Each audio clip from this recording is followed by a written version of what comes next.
Некои велат Apple нема да биде Apple без Стив Джобс. Затоа и не изненадува што акциите на компанијата понеделникот нагло опаднаа, откако човекот кој го создаде првиот Apple компјутер во својата гаража во 1976, а подоцна на светот му ги подари и iPod, iPhone и iPad, неочекувано најави дека заминува на боледување, второ во последниве 2 години. Коментаторот за технологија во Нью Йорк Таймс Ник Билтон вели веста затекна многумина. Дојде од ненадеж. Никој не знае што се случува и колку долго ќе биде на боледување. Навистина голем шок. Познат по таинственоста, Джобс преживеа рак на панкреасот. Му беше преседен црн дроб во 2009-та, а претходно тврдеше дека проблемот се должи на хормонална неравнотежа.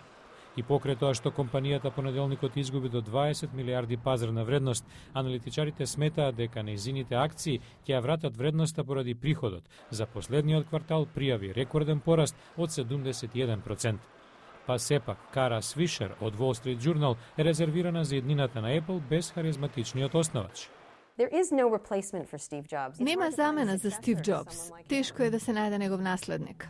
Иако Apple пријави приход од речиси 27 милиарди долари, аналитичарот Оливер Рот од банката Сейдлер коментира дека идниот перформанс е тесно поврзан со Стив Джобс. Тој е срцето и мозокот на Apple и се додека не се знае колку ќе биде отсутен, шпекулациите ќе се одразуваат на акциите. Врз основа на досегашната заработувачка, Apple е на пат да продаде над 17 милиони примероци iPod, 15 милиони iPhone и над 6 милиони iPad во 2011-та, со или без Стив Джобс.